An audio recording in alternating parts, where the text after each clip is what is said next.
Baik, izin kami rekam.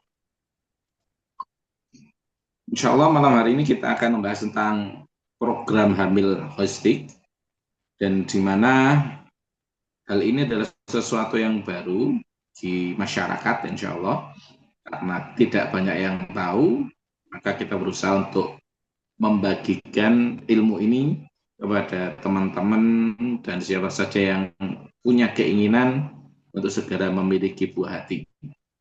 Dan insya Allah yang akan memberikan materi pada malam hari ini adalah uh, detektif herbal Ustadz Hadi Abiyafik dari Tulungagung.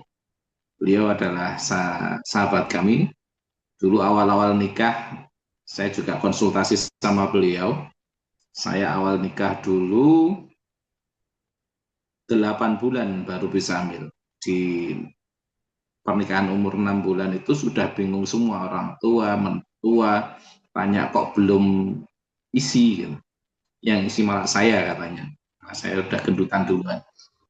Kemudian saya konsultasi sama eh, saudara kami ini, Ustadz Hadi ini yang dari Tulungagung, dan alhamdulillah di bulan ke-8 bisa positif dan alhamdulillah hingga saat ini putra kami ada 3. Baik, agar tidak berlama-lama, kami persilakan kepada Ustadz Hadi Abiyafik untuk menyampaikan materinya. Baik, terima kasih. Bismillahirrahmanirrahim. Assalamualaikum warahmatullahi wabarakatuh. Waalaikumsalam. Alhamdulillah bersyukur pada Allah hari ini kita diberi kesempatan yang semoga dengan kesempatan ini semakin menambah rasa syukur kita kepada Allah Subhanahu wa taala dikarenakan pada hari ini pula kita diberikan amanah oleh Allah untuk mendapatkan ilmu yang mana ilmu ini semoga bermanfaat bagi kita, keluarga kita maupun saudara-saudara kita nanti insya Allah ketika kita berhasil untuk menerapkannya. Bapak Ibu yang dirahmati Allah, seperti yang disampaikan oleh Ustadz Junaidi tadi bahwasanya buah hati adalah sesuatu yang kita rindukan, yang kita inginkan untuk segera Allah berikan kepada kita. Akan tetapi dari sekian waktu kita berjuang, dari sekian waktu usia pernikahan kita, dari sekian waktu kita sabar dalam penantian kita, semoga hari ini adalah hari di mana Allah menyiapkan momen-momen terbaik itu saat Allah melengkapi keluarga kita dengan hadirnya sang buah hati. Sebelum kita memulai materi kita, sedikit saya ingin menyampaikan satu hal. Tolong dilanjut, Ustaz. Next, next, Ustaz. Nah, kita lihat kembali visi pernikahan kita. Sebelum kita memulai itu, kita akan melihat kembali visi pernikahan ketika kita memulai rumah tangga ini, ketika kita memulai niatan kita untuk berkeluarga bersama saudara yang sekarang ada di rumah ini, yaitu adalah pasangan kita. Ketika kami menyampaikan materi ini kepada teman-teman yang baru saja menikah, waktu itu saya berkata, pernikahan itu adalah jalan ninjaku. Jalan ninja itu adalah jalan untuk mendapatkan keridhaan Allah. Jadi visi pernikahan kita adalah untuk mendapatkan keridhaan Allah Subhanahu wa taala. Kalaupun hari ini kita masih menyiapkan dan memantapkan diri kita untuk mendapatkan buah hati, selama Allah ridho dengan itu, maka tidak ada yang berat bagi kita untuk melalui ke depannya. Meskipun kami paham ya, saya sendiri ketika mengawali sebuah pernikahan tahun 2011 kalau tidak salah, tahun 2011 akhir, kami melangsungkan pernikahan, kami harus menunggu sampai 2,5 tahun juga untuk mendapatkan buah hati. Itu karena apa? Nanti akan kita bahas. Kenapa kok sampai terkadang dalam sebuah keluarga itu ada yang sampai tertunda sekian waktu, baik 1 bulan, tadi Ustadz Junaidi menyatakan 8 bulan, ada juga yang 1 tahun, bahkan sampai sepanjang usia pernikahannya. Yang pernah kami tangani itu sampai 15 tahun pernikahan beliau. Tetapi beliau selama 15 tahun itu juga sabar dalam penantiannya. Nah, ketika kita mulai mengintip kembali visi pernikahan kita, bahwasanya pernikahan itu adalah mencari keridhaan dan keberkahan dari Allah Subhanahu wa taala, maka tentu hal itu akan semakin menyebabkan kita, membuat kita semakin meningkatkan kesabaran ketika ada ujian yang Allah berikan. Bukankah ketika kita hari ini memiliki sesuatu, taruhlah kita memiliki hewan piaraan kucing misal. Ketika kucing itu Allah titipkan kepada kita, maka kucing itu akan kita rawat dengan sebaik mungkin. Ada orang yang mengganggu, kita akan menyampaikan, jangan diganggu, ini kucing kesayangan saya. Jangan diusir, karena dia adalah kucing yang selalu saya lindungi, yang selalu saya rawat dan saya jaga dan saya cintai. Begitu juga pasangan. Ketika pasangan itu ada bersama kita, tentu kita melebihi hewan peliharaan. Ketika istri kita, suami kita yang membersamai kita dalam pernikahan itu sedang Allah uji, maka kita pun hadir di situ. Maka di sini yang perlu saya sampaikan di awal adalah ketika kita mengintip kembali visi pernikahan kita, bahwasanya pernikahan itu untuk menggapai ridha Allah, maka kita harus pahami bahwasanya ketika kita menjalani program kehamilan, maka program kehamilan itu juga harus dilakukan bersama-sama. Terkadang ketika kita bicara pernikahan, kemudian kita bicara anak, ketika kita memahami itu semuanya, kemudian ternyata dalam perjalanan waktu pernikahan itu ternyata belum juga dikaruniai buah hati, biasanya yang disalahkan adalah seorang istri. Kenapa? Apakah belum promil? Kenapa? Kamu sih, karena kamu selalu begini, begini, begini. Kamu harus melakukan ini, melakukan itu. Semuanya ditimpakan kepada seorang istri. Nah, apakah itu menurut pengobatan holistik betul? Ternyata tidak. Dalam konsep pengobatan holistik, semuanya akan dijadikan satu dalam satu muara bahwasanya promil itu harus dilakukan oleh kedua orang itu. Next, Ustaz. Nah, Bapak Ibu, mengapa program kehamilan holistik itu penting? Karena yang pertama, program kehamilan holistik itu menyentuh akar masalah. Akar masalah itu masalah awal yang terjadi, bukan hanya gejala saja. Di sini perlu saya sampaikan bahwasanya program kehamilan medis biasanya hanya berfokus kepada sistem reproduksi kita.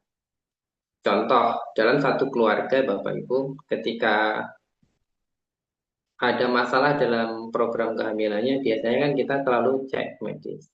Nah, cek medis itu yang dilihat adalah kondisi rahimnya, kondisi sel telurnya, kemudian kondisi organ reproduksinya. Mohon maaf apabila beliau adalah seorang laki-laki, bagaimana keperkasaannya, terus kemudian apakah beliau dalam tanda kutip terjadi ejakulasi dini ataupun ada masalah-masalah lain pada sistem reproduksi mereka. Atau nanti kita akan melihat sel telurnya tingkat kematangannya bagaimana, terus kemudian spermanya bagaimana, apakah dia pergerakannya bagus atau tidak. Nah, ketika kita melihat program kehamilan secara medis, kita hanya melihat seputar di situ saja. Nanti akan ada pola makan, kemudian akan ada vitamin, mineral, dan lain sebagainya dimasukkan. Kemudian program kesehatan holistik tidak seperti itu, Ustaz. Tetapi melihat keseluruhan sistem tubuh, keseimbangan hormon, pencernaan, kondisi livernya, kondisi ginjalnya, kondisi limpanya, sistem metabolismenya, bahkan kesehatan mental dan ruhiahnya juga akan diperhatikan. Jadi dia tidak hanya menyentuh akar masalahnya. Oh, kalau promil itu berarti yang bermasalah adalah organ reproduksi. Promil itu yang bermasalah adalah sel telur, promil itu yang bermasalah adalah spermanya. Bukan seperti itu. Tetapi lebih dari itu, kesehatan holistik melihat permasalahan itu lebih luas lagi. Contoh ketika seseorang kondisi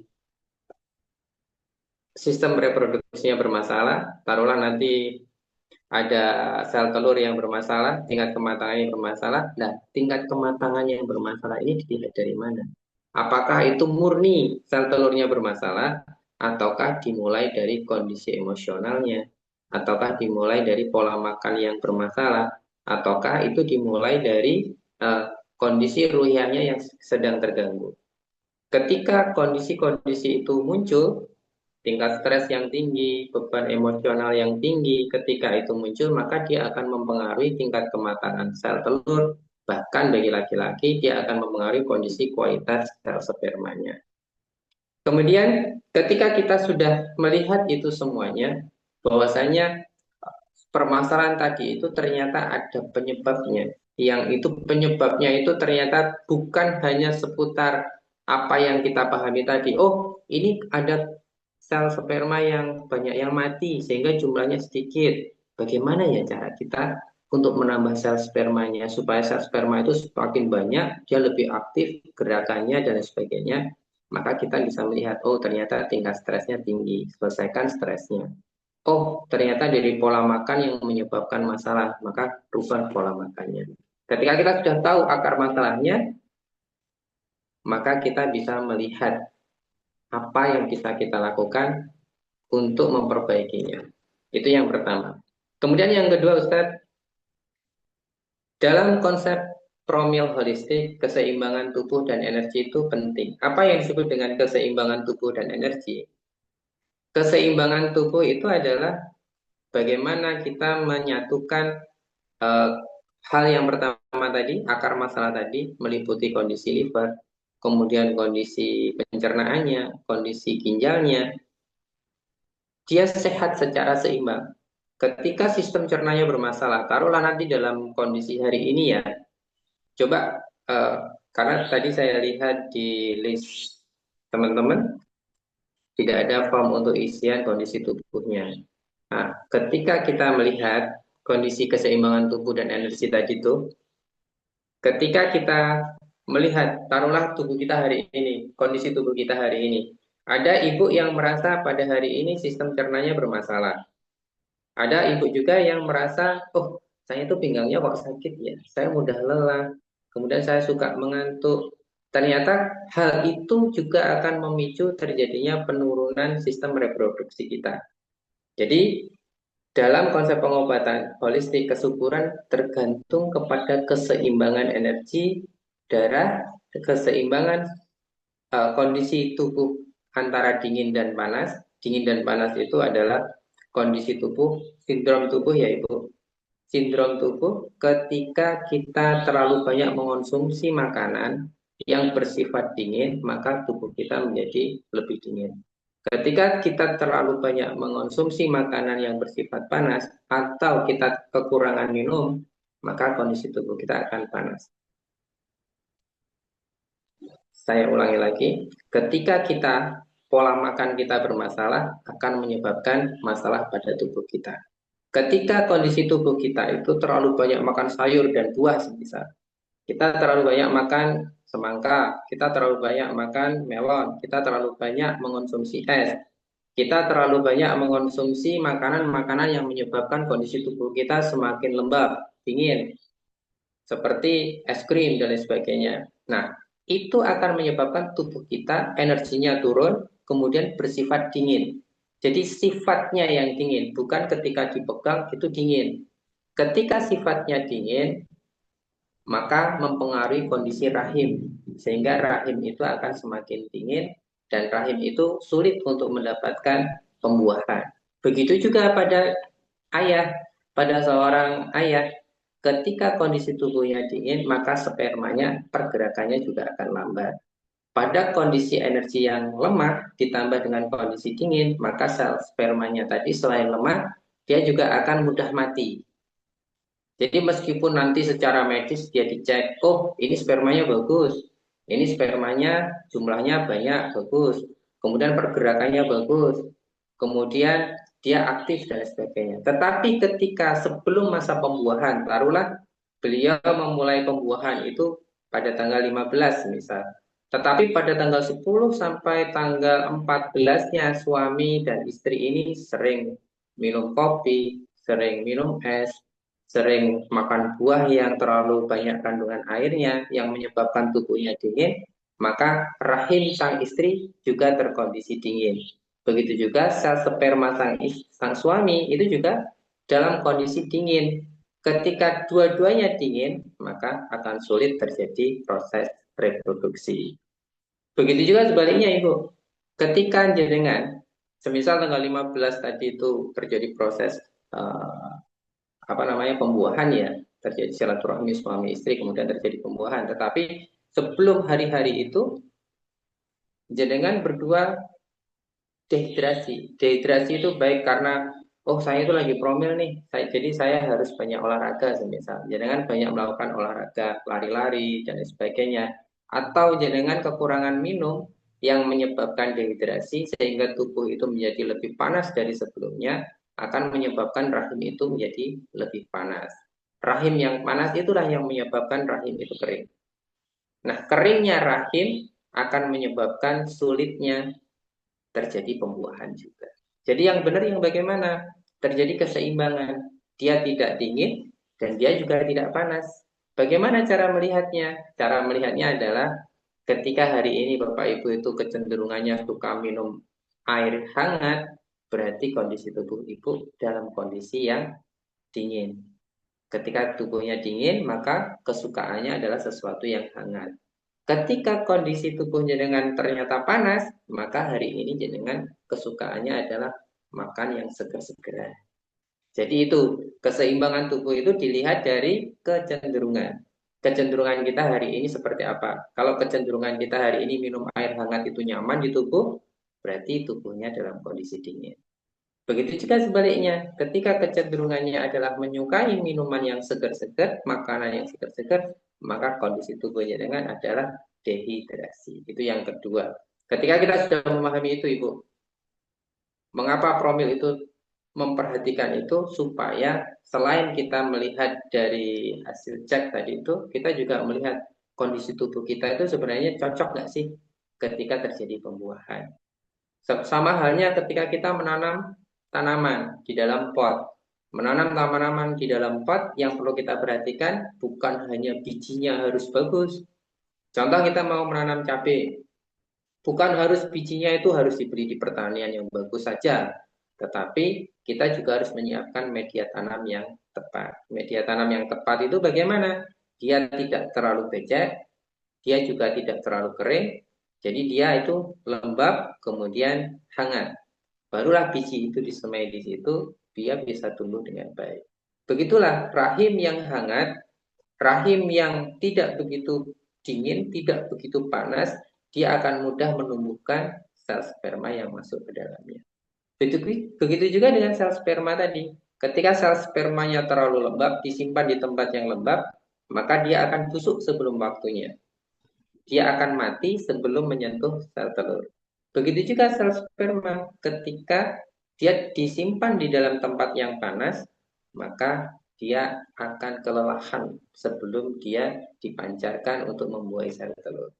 Itulah kenapa dalam uh, dalam pemahaman kami, dalam pemahaman kita, dalam agama Islam diwajibkan seorang perempuan itu menutup tubuhnya secara sempurna. Kenapa? Supaya tubuhnya itu hangat. Dia tidak terbuka sehingga dia itu terlalu dingin, tapi dia harus tertutup.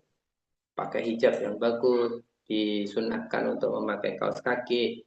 Kemudian bagi laki-laki dia mengangkat celananya supaya tidak menutupi titik ginjal. Jadi titik ginjal itu terletak sekitar 4 jari dari mata kaki. Nah, 4 jari dari mata kaki itu sebaiknya sering dibuka. Supaya apa? Supaya energi panas dari tubuh itu akan menghilang. Nanti akan kita bahas di slide berikutnya. Kemudian yang ketiga melibatkan pasangan, bukan istri saja. Hari ini tadi yang di awal saya sampaikan bahwasanya setiap kali kita membicarakan promil, biasanya semuanya ditimpakan kepada seorang istri. Mulai dari makannya diperhatikan, mulai dari kesehatannya diperhatikan, dari mulai kesibukannya yang mulai dikurangi, dan lain sebagainya. Bahkan ketika dalam interaksi sosial pun yang merasakan kepedihan dalam masa-masa menunggu garis dua itu juga seorang istri. Taruhlah dulu ketika saya dan istri itu pergi ke rumah saudara, yang ditanya itu pasti istri. Kok belum punya momongan? Ini sudah berapa lama pernikahannya? Gitu. Oh, ini sudah sekian tahun kok belum dikasih momongan. Memangnya kamu begini-begini dan sebagainya. Nah, itulah yang akhirnya menyebabkan di poin keempat itu mengurangi stres dan tekanan emosional. Ketika seorang pasangan melakukan promil, yang melakukan promil bukan hanya istri saja, akan berdampak pada berkurangnya tingkat stres dan tekanan emosional. Kok bisa? Contoh, dalam masa-masa menunggu buah hati itu Allah berikan kepada seorang pasangan, biasanya kan ketika melewati masa-masa itu ada banyak masukan atau ada banyak pertanyaan dari orang-orang itu. Tadi yang saya katakan, kok nggak segera hamil, kenapa? Apakah ditunda? Apakah takut takut begini? Apakah karena ini memang PKB ataukah memang belum dapat? Jangan-jangan begini dan begitu. Bagi seorang laki-laki, hal-hal seperti itu mungkin dianggap sepele. Karena bagi seorang laki-laki yang penting saya melakukan promil sudah selesai. Tapi bagi seorang istri beda. Bagi seorang istri karena dia itu adalah seorang wanita dan wanita itu mengedepankan masalah sisi emosionalnya, maka itu menjadi kepikiran betul ketika ketemu orang nggak nyaman. Jangan-jangan nanti saya akan ditanya-tanya oleh beliau. Ketika ketemu ibu, wah nanti ibu mesti tanya gini, saya harus jawab apa? Setiap kali bertanya, jawaban saya masa sama. Kalau tak jawab yang berbeda, nanti menimbulkan masalah. Gejolak-gejolak itulah yang akhirnya menyebabkan terjadinya tekanan emosional pada seorang istri. Nah, dalam pengobatan holistik, hal itu sangat diperhatikan betul. Karena ketika kondisi tubuh dalam kondisi tertekan emosionalnya, maka terhentilah energi yang mengalir ke organ-organ. Kita paham bahwasanya liver atau hati itu berfungsi dua. Yang pertama dia menyebarkan darah, yang kedua dia menyebarkan energi. Orang yang dalam kondisi emosional yang tertekan, maka kondisi tubuhnya itu akan mudah lelah. Ketika orang itu dalam kondisi emosional yang tidak tertata dengan baik, maka menyebabkan sistem sirkulasi darah dalam tubuhnya juga akan terganggu. Itulah yang akan menyebabkan badan capek, pusing, mudah mimpi, susah tidur. Kemudian dalam kasus-kasus yang sangat berat akan menyebabkan sirkulasi darah dan energi ke sistem reproduksinya bermasalah. Akhirnya muncullah keputihan, sirkulasi menstruasinya bermasalah, kemudian gangguan emosional, mudah marah, kemudian beliau juga merasa tidak nyaman ketika ketemu orang, sehingga secara emosionalnya memang betul-betul labil. Nah, dalam konsep pengobatan holistik, kita mengenal ada 7 emosi dasar penyebab itu semua. Yang pertama, yang paling utama adalah kecemasan, berpikir yang terlalu kuat, ketakutan, dan kemudian adalah marah atau rasa emosi marah yang tertekan. Marah yang tertekan adalah ketika seseorang marah tetapi ditahan. Karena terjadi tekanan batin ya, kalau saya luapkan nanti tambah bermasalah, tetapi ketika ditahan, dia akan semakin menyebabkan kondisi rahimnya semakin lama. Kemudian, mengapa promil holistik itu penting? Yang kelima adalah karena dia aman, alami, dan berkelanjutan. Aman dalam hal, karena dalam konsep program kehamilan holistik itu kita menggunakan konsep-konsep alami ya. Mulai dari perbaikan diri, mulai dari menyiapkan jasadnya, kemudian menyiapkan ruhiyahnya. Ruhiyah itu adalah pemahaman kita kepada Allah, keyakinan kita kepada Allah, dan semua itu nanti menjadi bonus ibu semuanya. Menjadi bonus bagi kita ketika kita melakukan perbaikan pada diri kita, baik itu secara fisik maupun secara ruhiyah. Secara fisik berarti memperbaiki pola makan, mengontrol dan menyeimbangkan kondisi emosionalnya, kemudian memperbaiki hubungan keluarga, terutama kepada pasangan, kemudian pola makannya diperbaiki. Ketika semua itu sudah jenengan lakukan dan Allah berikan keberkahan untuk mendapatkan buah hati, maka bonusnya adalah tubuh yang sehat. Tubuh yang sehat itu selain menjadi bonus, dia juga menjadi hadiah buat Anda semuanya ketika buah hati itu sudah dilahirkan. Kenapa? Ketika buah hati lahir, maka membutuhkan pendampingan yang kuat, membutuhkan pembiayaan yang lebih juga, membutuhkan kasih sayang, membutuhkan perawatan yang berkelanjutan. Nah, dengan kondisi tubuh yang sudah disiapkan tadi dari awal ketika promil, maka ketika buah hati itu datang, jenengan sudah bisa menyambutnya dengan kondisi tubuh yang lebih sehat lagi. Kemudian yang keenam, promil holistik itu penting karena kita menyiapkan generasi yang sehat, Ibu. Kita menyiapkan generasi yang benar-benar sehat. Kenapa poin ini saya titik beratkan? Karena begini, hari ini coba kita ingat lagi. Kita itu ada berapa saudara? Semisal ada 5 saudara. Ada kakak kita 2, kemudian adik kita 2 semisal. Di antara kelima saudara ini, ada nggak mereka yang sering sakit-sakitan? Ada nggak di antara saudara kita itu yang sakitnya menyerupai bapaknya?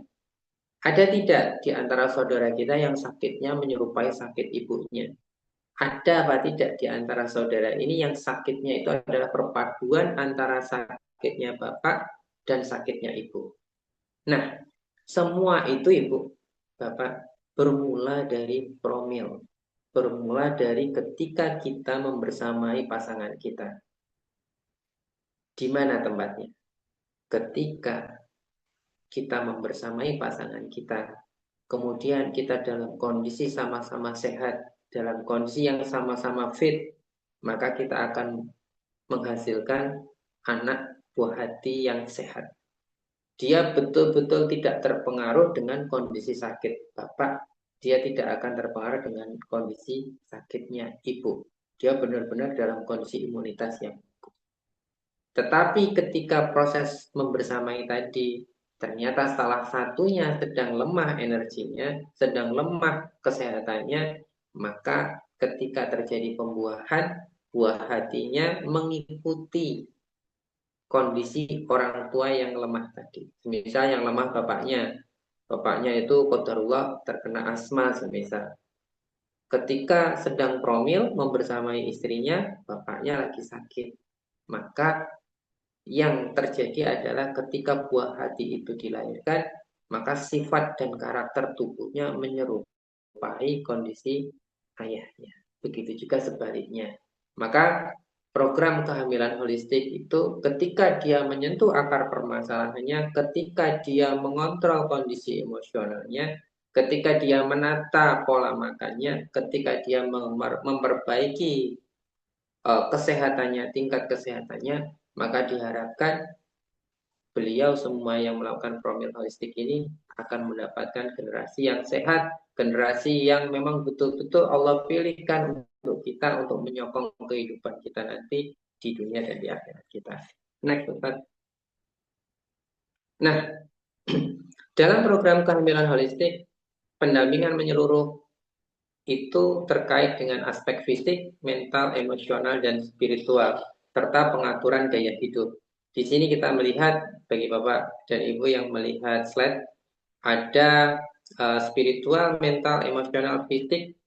Spiritual itu menyentuh 50% dari keberhasilan kita mengikuti program kehamilan holistik itu. Program spiritual itu meliputi apa? Ketika kita mengikuti program kehamilan, apapun itu, baik secara medis maupun non-medis, baik itu sistem holistik maupun yang lainnya, aspek spiritual itu memegang peranan penting. Karena apa? Spiritual itu memegang keyakinan kita kepada Allah. Kalau hari ini Allah berkehendak memberi, pasti dapat.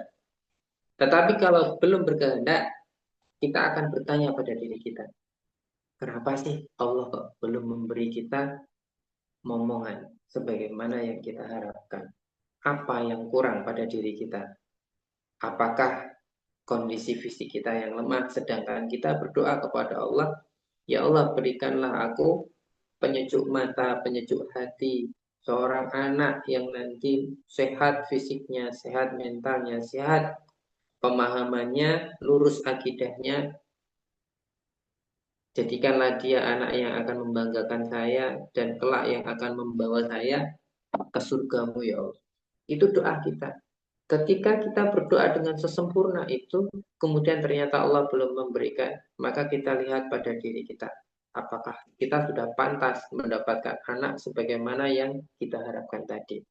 Ketika kita jujur pada diri kita, kemudian kita paham, oh ternyata ada kekurangan di situ, maka segera perbaiki.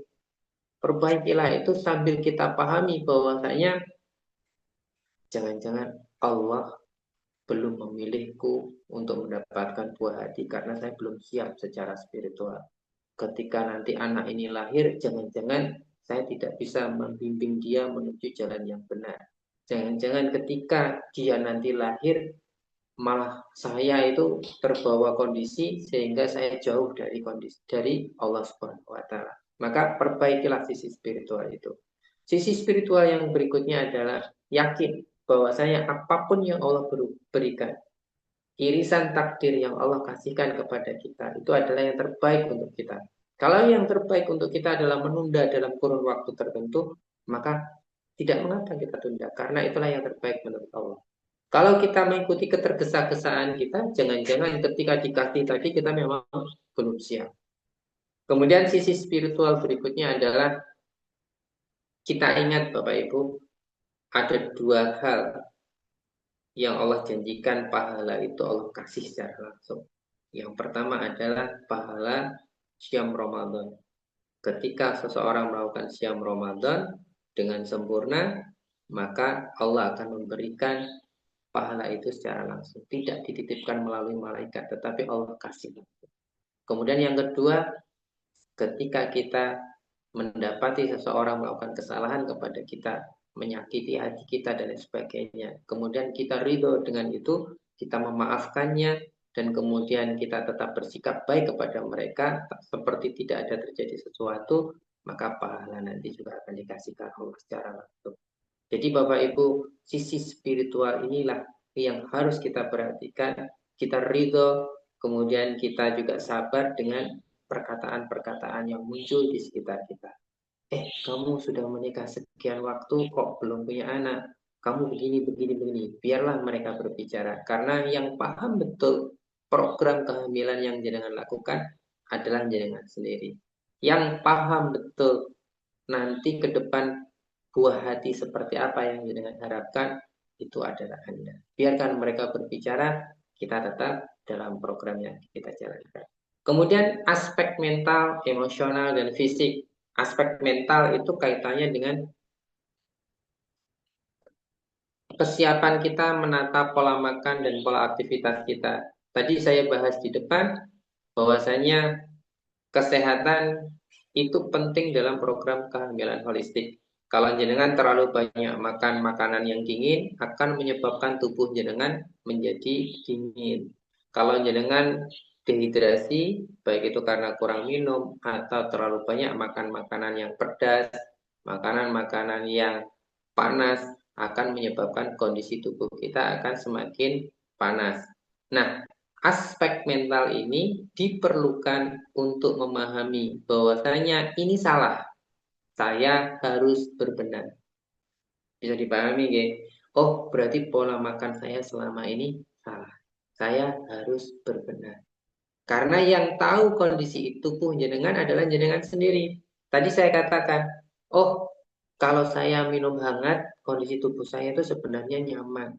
Tapi saya pengen es krim, tapi saya pengen jus. Meskipun ketika saya minum, badan saya terasa berat, misal. Nah, kalau kita tidak memiliki mental yang kuat, bahwasanya saya ini sedang promil. Kalau saya tetap seperti ini, kapan promil ini bisa membuahkan hasil? Jadi saya harus melawan keinginan saya, supaya apa yang saya impikan itu segera Allah wujudkan. Ini adalah aspek mental. Kalau spiritual tadi sekitar 50% penunjang keberhasilan, maka mental ini sekitar 20% penunjang keberhasilan. 50% ditambah 20% sudah 70% yang bisa menunjang promil kita nanti akan berhasil. Kemudian yang ketiga adalah sisi emosional, Ibu. Sisi emosional sebagaimana yang tadi saya sampaikan. Emosional itu bukan hanya marah-marah, tetapi kekhawatiran. Waduh, saya kalau nggak segera punya anak, nanti jangan-jangan suami saya begini. Waduh, kalau nanti istri saya nggak segera punya anak, jangan-jangan istri saya menuduh saya begini-begini. Khawatir, khawatir yang berlebih. Oh, kalau saya tidak segera punya momongan, nanti jangan-jangan begini-begini begini. Oh, nanti kata-kata tetangga bagaimana, kata-kata saudara bagaimana. Itu kondisi kekhawatiran. Kondisi emosional yang marah. Taruhlah ada orang datang, tiba-tiba gini, Mbok Yo Promil, kamu itu sudah nikah sekian waktu, kalau belum punya putra, belum dikasih buah hati, Mbok Yo Promil. Karena kondisi emosional kita lagi tidak stabil, kita langsung menjawab, saya sudah promil dengan nada emosional yang tinggi. Saya sudah promil, saya sudah ke sana, ke sini, ke sini, ke sini, ke sini, ke sini. Nah, itu berarti kondisi emosional kita tidak tertata. Ketika kondisi emosionalnya tidak tertata, Ibu, tadi saya katakan, marah itu akan menyebabkan energi hatinya itu meningkat. Karena marah itu kan panas. Kalau kita marah, maka dada kita akan sesak. Itu tanda kalau peredaran darah itu dipompa kuat oleh jantung. Kita sesak. Orang yang sangat marah itu nanti pusing. Di leher bagian di tengkuk, di leher bagian belakang itu terasa kaku. Itu tanda kalau sirkulasi darahnya tidak lancar. Orang yang memendam marah dalam kurun waktu lama akan berakibat kepada stagnasi darah, terhentinya darah. Darahnya kental sekali. Kental kalau terhenti maka akan menyebabkan benjolan. Nah, benjolan itu kalau ada bagi seorang ibu, kalau benjolan itu ada di leher, maka dia akan menjadi tiroid. Kalau dia berada di dada, maka dia akan menyebabkan kanker payudara. Kalau dia ada di sistem reproduksi, maka terjadi gangguan pada sistem reproduksinya. Baik itu menstruasi yang tidak lancar, menstruasi yang menggumpal-gumpal, menstruasi yang siklusnya berantakan, semuanya itu berawal dari kondisi emosional yang tidak stabil. Kondisi emosional ini memegang 20% faktor penunjang keberhasilan program ini dengan spiritual 50%, mentalnya 20%, emosionalnya 20%. Kita sudah membahas 90% faktor penunjang promil kita akan berhasil. Nah, 10%-nya Ibu, barulah fisik kita. Fisik yang hari ini menjadi titik tumpu promil kita. Coba kita perhatikan. Ketika kita promil, yang kita perhatikan di fisiknya ini. Mulai dari kesehatan reproduksinya, bagaimana sel telurnya, bagaimana sel spermanya, bagaimana kejantanannya, bagaimana fit tidaknya, menopause atau tidaknya, itu hanya ada pada 10% penentu keberhasilan promil kita. Fisik yang hari ini kita kejar ternyata hanya memberikan solusi 10%. Jadi Ibu, 10% ini ketika kita terlalu berfokus di situ, maka 90%-nya tadi akan hilang. Pertanyaannya, hari ini apa yang bisa kita lakukan? Maka rubahlah gaya hidup kita supaya kita mendapatkan semuanya. Rubahlah gaya hidup. Dari mana kita memulai? Yang pertama, perbaiki sisi spiritual kita. Kalau dulu Ibu, tadi saya sudah berjanji kepada jenengan, kenapa saya bisa tertunda. Setidaknya ini yang saya yakini. Kenapa Allah menunda 2,5 tahun proses kehamilan istri saya. Ketika saya menikah tahun 2011, saya ditanya oleh istri saya, ini nanti gimana Pak? Waktu itu beliau masih memanggil saya Bapak.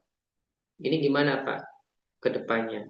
Saya bilang ke istri saya, mohon maaf Ibu, saya waktu itu masih manggil Ibu karena kami menikah tidak saling mengenal ya. Kami dijodohkan, jadi begitu hari pernikahan itu kita langsung diskusi tentang perjalanan kita nanti ke depannya bagaimana. Saya langsung bicara itu, kita nanti bagaimana. Nah, ketika membahas masalah buah hati, Beliau bertanya, ini bagaimana? Saya jawab, mohon maaf Ibu, bagaimana kalau kita tunda dulu? Karena waktu itu saya masih harus melanjutkan studi di Jakarta. Bagaimana kalau kita tunda dulu promil kita, nunggu sampai saya selesai, nanti baru kita promil. Istri saya bertanya, alasannya apa? Saya jawab waktu itu, alasannya adalah saya khawatir nanti ketika promil kemudian jenengan hamil, saya tidak ada di sisi jenengan, tidak ada yang antar kemana-mana, keperiksa kemana-mana, saya tidak bisa antar, jenengan butuh apa, saya tidak bisa antar, jenengan memerlukan support, saya tidak bisa support secara langsung. Akhirnya diputuskanlah, baiklah kita tunda. Qadarullah Ibu, Bapak. Allah menunda 2,5 tahun dari perkataan saya yang seperti itu. Kemudian ketika saya bertemu guru saya, konsultasi, beliau menyampaikan satu hal yang harus antum lakukan adalah istighfar. Nah, seperti Ustaz Junaidi itu ketika bertemu saya selalu kata-kata yang selalu saya ingat itu istighfar ente gitu. Nah, itu kata-kata yang menjadi sesuatu yang selalu terngiang dalam kehidupan kami di rumah ini. Ketika ada kesalahan, mesti kata-katanya istighfar ente. Nah, istighfar itu berat banget imbasnya dari sisi spiritual. Istighfar untuk apa? Ya Allah, mohon maaf. Kemarin saya begitu sombongnya menunda kehamilan. Karena saya berharap ketika saya tunda paling ya beberapa waktu lah dapat lagi. Saya seakan-akan menjadi seorang yang sombong, seakan-akan hamil dan tidak itu menjadi tanggung jawab saya dan menjadi keputusan saya. Istighfar karena kita telah salah dalam kata-kata. Karena kita mengatakan sesuatu yang tidak seharusnya kita lakukan. Rubah mulai dari sekarang. Perkataan-perkataan negatif yang sering kita lakukan, yang kemarin sudah pernah kita sampaikan, maka diistighfari, kemudian dirubah menjadi kalimat-kalimat positif. Semisal bagaimana? Kalau dulu kita mengatakan sebentar, ditunda dulu, maka kita akan katakan, ya Bismillah, semoga Allah memberikan keberkahan, segera punya buah hati. Itu kata-kata yang harus kita lakukan ketika kita ingin merubah kemarin perkataan yang jelek menjadi perkataan yang lebih baik lagi. Kemudian gaya hidup terkait dengan mental dan emosional, kita rubah juga, kita perbaiki, sama-sama belajar. Karena tidak ada yang tidak mungkin ketika kita mengingat kembali visi pernikahan kita. Kalau visi pernikahan kita adalah untuk menggapai ridho Allah, maka sangat mudah bagi kita untuk menahan hawa nafsu kita dari makanan yang harusnya tidak kita makan. Karena kita paham Rasulullah Shallallahu Alaihi Wasallam menyampaikan makanlah makanan yang halal dan toyib. Halal saja tidak cukup, tapi harus toyib. Toyibnya itu terkait dengan promil apa? Ya yang meningkatkan kondisi tubuh supaya rahimnya siap dibuahi, supaya sel spermanya siap membuahi. Intinya di situ. Ketika ada pola makan yang salah, segera tinggalkan. Kemudian emosionalnya tadi ditata lagi, barulah fisiknya nanti kita upayakan ikhtiarnya bersama.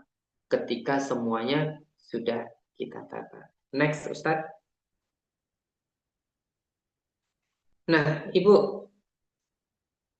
kehamilan dari sisi spiritualitas dalam konsep pengobatan holistik, tadi saya katakan, dia sangat mempengaruhi keberhasilan kita. Karena kita paham ya, semua itu adalah irisan takdir yang Allah berikan kepada kita. Kehamilan bukan hanya sekedar masalah biologis dan kesiapan duniawi semata. Biologis erat kaitannya dengan kondisi fisik tadi itu bagaimana kesehatan seorang suami bisa membersamai istri dan bagaimana istri bisa melayani suami bukan seperti itu saja. Atau bukan hanya masalah kesiapan duniawi saja. Karena kadang orang-orang itu mengatakan sebentar, jangan punya anak dulu. Kenapa? Usaha saya belum tertata. Sebentar, jangan punya anak dulu. Kenapa? Karena saya belum punya pekerjaan yang mapan. Sebentar, jangan dulu. Kenapa? Saya belum punya rumah sendiri. Sebentar, sebentar, sebentar, sebentar. Terlalu banyak sebentar. Nah, terlalu banyak sebentar itu loh yang harusnya segera kita kondisikan supaya Allah segera menyegerakan. Nah, kalau saya dulu itu setiap kali ngisi pelatihan gini, saya sampaikan, Bapak Ibu saya belum punya buah hati, doakan semoga Allah segerakan. Seperti itu. Jadi ketika nanti ada orang bertanya kapan punya anak, insya Allah semoga Allah segerakan. Ini kami sedang dalam promil. Kok promil terus? Kapan berhasilnya? Ya namanya juga kita memantaskan diri. Kalau Allah sudah melihat kami pantas, pasti Allah kasih. Allah nggak akan dolim kok kepada kami. Doakan saja, semoga Allah segera memberikan buah hati yang terbaik untuk kami. Itu jawaban yang bisa kita berikan. Meskipun jawabannya gampang, tapi kenyataannya itu sulit diucapkan. Karena apa? Karena itu menyentuh kondisi emosional kita. Next Ustaz. Tapi kalau kita itu sudah terlalu namanya apa? Sudah terlalu yakin dengan apa yang kita lakukan, insya Allah akan nyaman. Next. Nah, ini yang saya katakan tadi, Ibu. Kondisi marah, kondisi gembira yang berlebihan, cemas, khawatir, sedih, ketakutan, terkejut atau kaget, kerinduan atau obsesi yang berlebihan. Bahkan ketika kita itu menginginkan buah hati ya, bagi mereka yang sudah pernikahannya itu sudah terlalu lama, misal taruhlah 15 tahun, karena kita itu terlalu terobsesi yang berlebih, kita itu sudah menyiapkan macam-macam, sudah membeli macam-macam, sudah disiapkan buah, oh nanti buah hatinya saya belikan ini dulu, belikan kereta dan sebagainya. Semua sudah disiapkan, tapi ternyata Allah menunda. Menundanya itu untuk apa? Supaya kita menata ini, menata mental dan emosional kita. Kenapa? Karena ketika tadi itu sudah kita siapkan, kita sudah terlalu berobsesi. Nanti kalau saya punya anak namanya ini, nanti akan saya kasih eh, tempat di sini, sudah saya belikan dipan, sudah beli baju, sudah beli macam-macam, karena sudah terobsesi banget punya buah hati. Ternyata Allah menunda, maka kecemasan. Aduh, jangan-jangan aku tidak bisa punya anak. Maka khawatir, jangan-jangan begini. Sedih, sedih itu akan melukai. Melukai apa? Kalau marah itu akan menyebabkan hatinya bergolak. Orang yang marah, Ibu, itu dadanya sesak tadi saya katakan. Itu tanda kalau livernya itu bergolak itu. Mempengaruhi jantung untuk bekerja keras sehingga sirkulasi darahnya tadi macet. Kalau gembira yang berlebihan itu akan menyebabkan jantungnya itu berhenti bergerak, berhenti berdetak. Kita pernah kan dulu melihat, oh ada orang itu yang mendapat kabar gembira. Taruhlah kalau dulu zaman saya, Ibu mohon maaf nih sebelumnya, tanpa saya bermaksud menganggap itu baik. Kalau zaman dulu sekitar tahun 90-an itu ada namanya SDSB. SDSB itu judi online. Kalau zaman sekarang judol. Kalau dulu ada orang yang mendapatkan lotre itu, dia saking gembiranya, akhirnya ada yang meninggal. Nah, gembira yang berlebihan itu menyebabkan detak jantungnya kuat ketika detak dan berhenti segera. Jadi detak jantungnya bergerak kuat, kemudian berhenti. Akhirnya terjadi masalah. Kemudian cemas, cemas, khawatir, sedih, takut itu akan menyebabkan sistem cernanya lemah. Kalau seseorang itu terlalu berpikir, mohon maaf, ibu biasanya ketika membahas tentang buah hati itu mikir terus. Waduh, ini nanti begini, begini dipikir terus. Akhirnya pola makannya berantakan. Nah, padahal pola makan yang berantakan itu nantinya akan menyebabkan masalah juga. Di pembahasan selanjutnya akan kita bahas. Sistem pencernaan yang lemah akan menyebabkan masalah pada profil kita. Kemudian ketika terkejut atau kaget dan kerinduan yang sangat itu akan menyebabkan nafas kita bermasalah karena paru-paru kita bermasalah. Demikianlah semuanya itu kondisi emosional kita akan berakibat berefek kepada program yang kita jalani. Sehingga pendampingan terhadap penataan mental dan emosional itu sangat penting untuk dilakukan. Next Ustaz, mental dan emosional itu akan menyebabkan keseimbangan tubuh dan energi itu bermasalah. Ini yang saya katakan tadi, Ibu. Keseimbangan tubuh dan energi itu disebut dengan sindrom. Jadi bukan tubuh yang dipegang terasa dingin, bukan tubuh yang dipegang terasa panas. Itu bukan itu yang saya maksud. Tetapi sindrom itu adalah kondisi tubuh yang dipengaruhi oleh kondisi tertentu.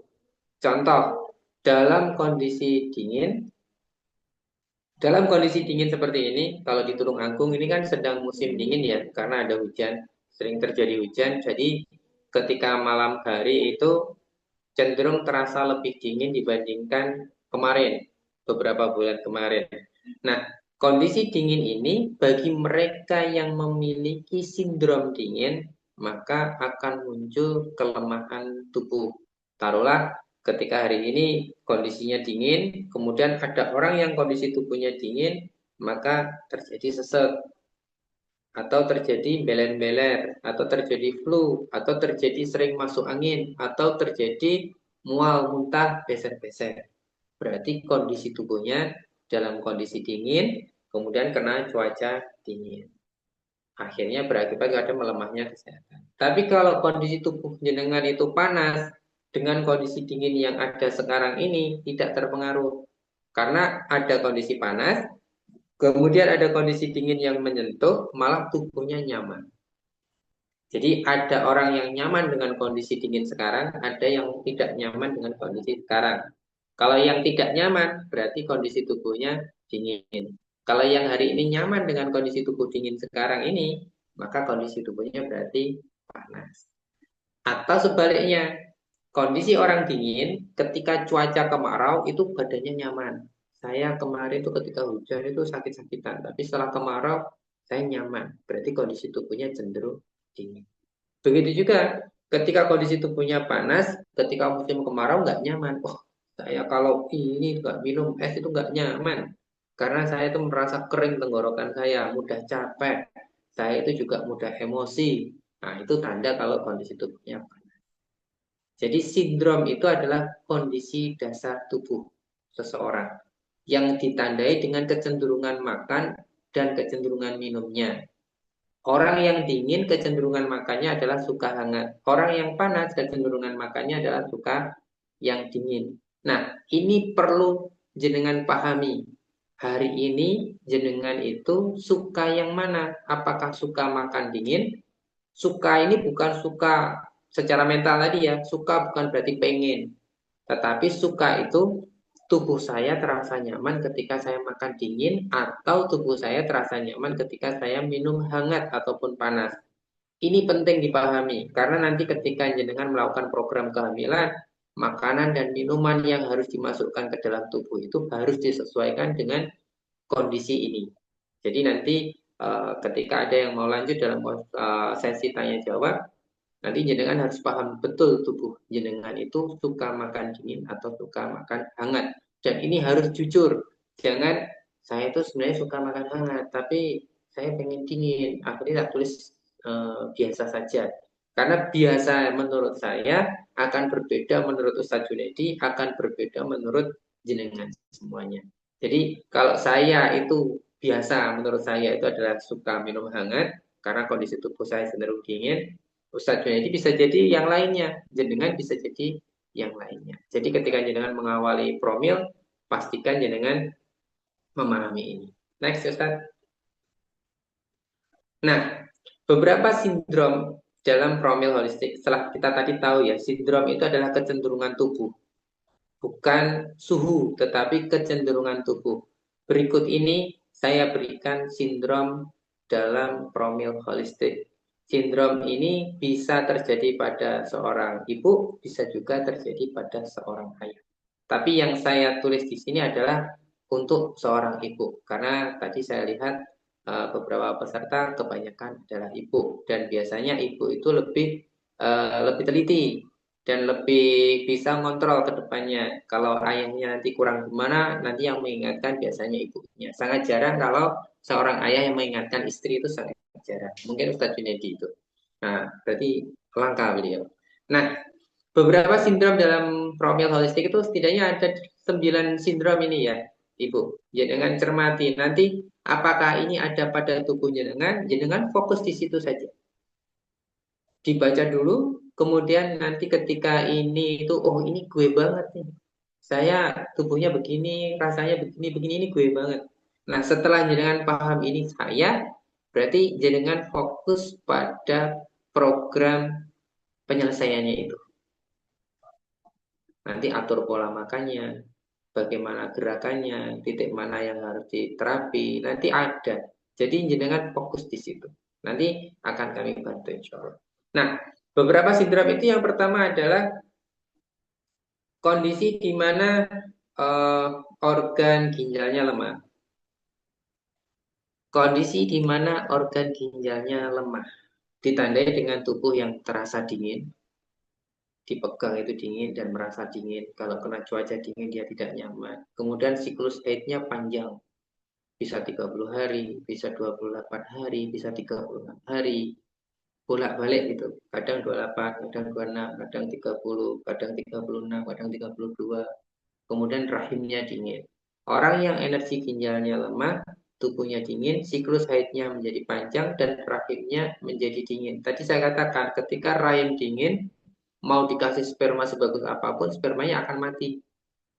Mau bergerak sekuat apapun sperma itu ketika dipancarkan, dia kuat gerakannya, ketika masuk ke sistem rahim yang dingin, maka pergerakannya akan lemah. Sebagaimana ketika kita itu lari pagi, habis sholat subuh lari-lari, itu terasa lebih berat dibandingkan ketika kita lari pagi ketika ada sinar matahari pagi.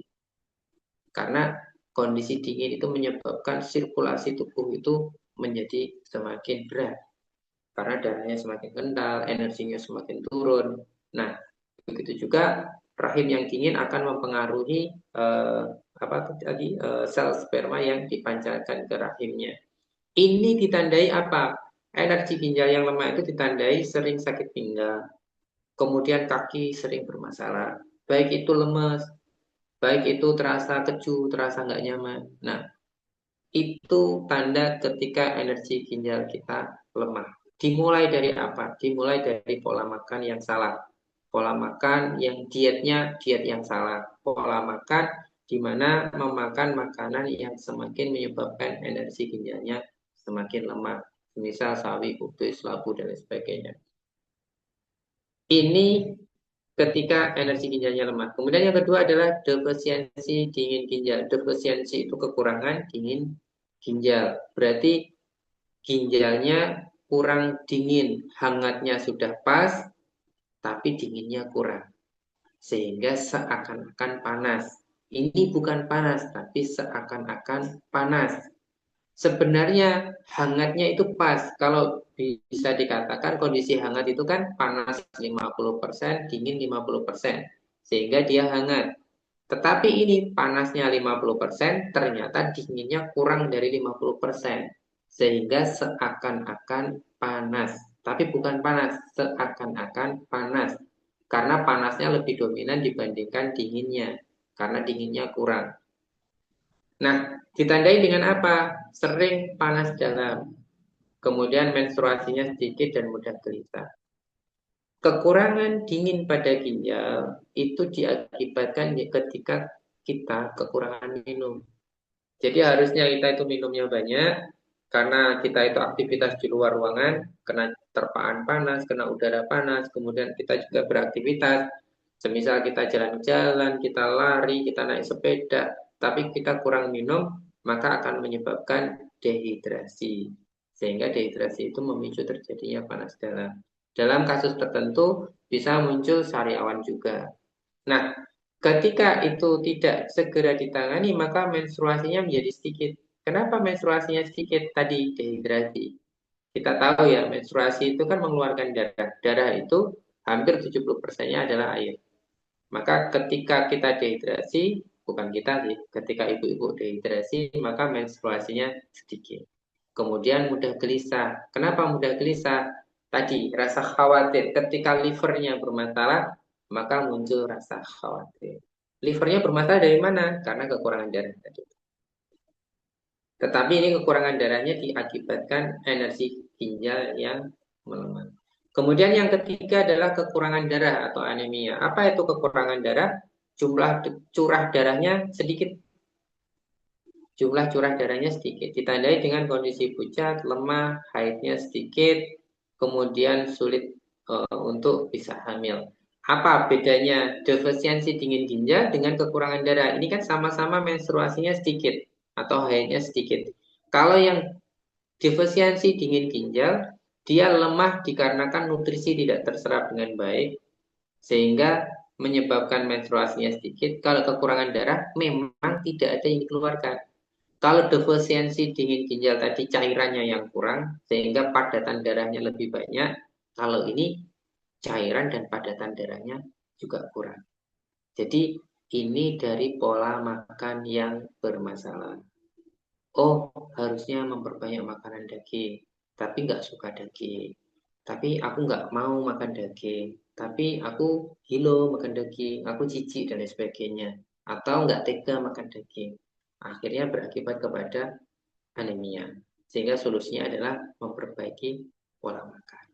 Kemudian yang keempat adalah stagnasi energi hati. Stagnasi energi hati itu kaitannya dengan tingkat stres, mudah marah tandanya, kemudian haid tidak lancar.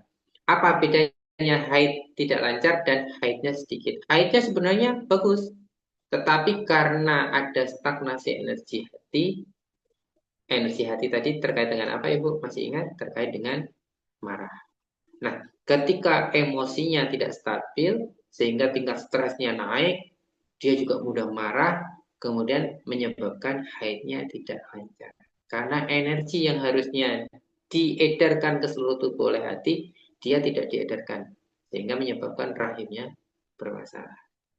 Nah, dalam kurun waktu tertentu, stagnasi energi hati ini bisa memicu terjadinya miom, kista, dan lain-lain.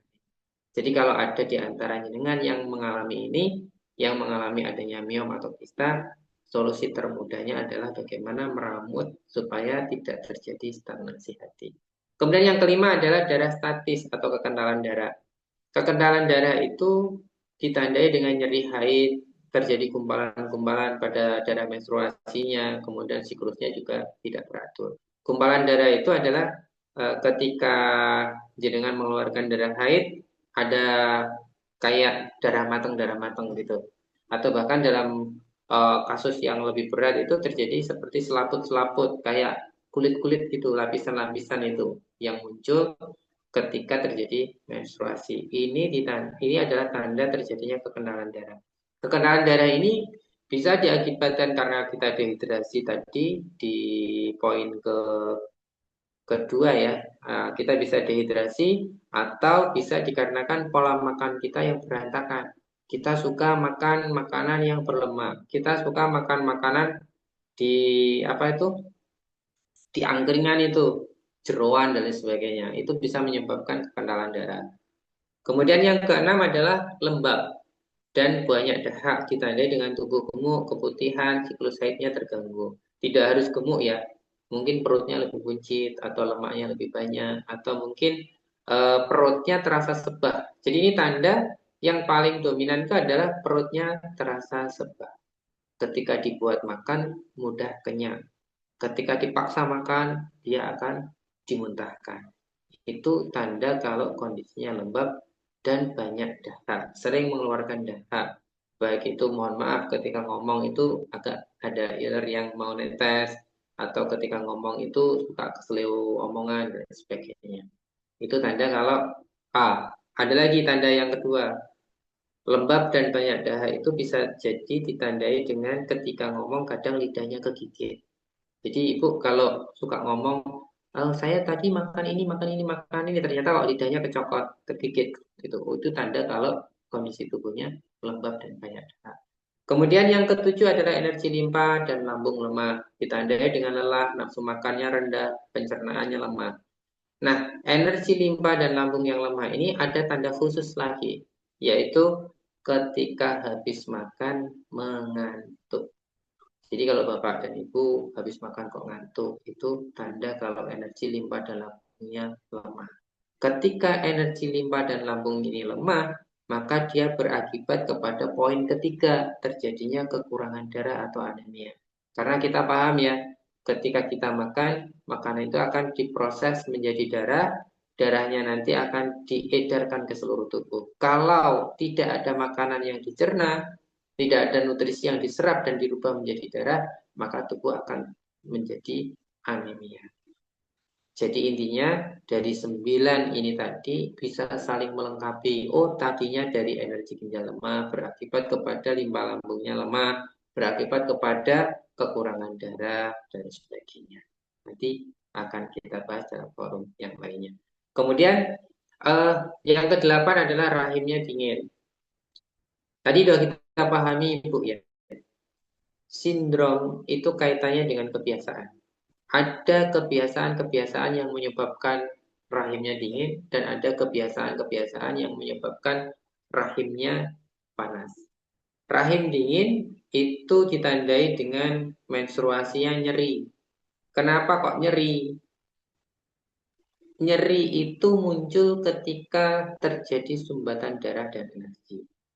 Jadi dia muncul nyeri. Ketika rahimnya dingin, maka darah yang ada pada otot-otot rahim itu akan lebih kental dibanding yang lainnya.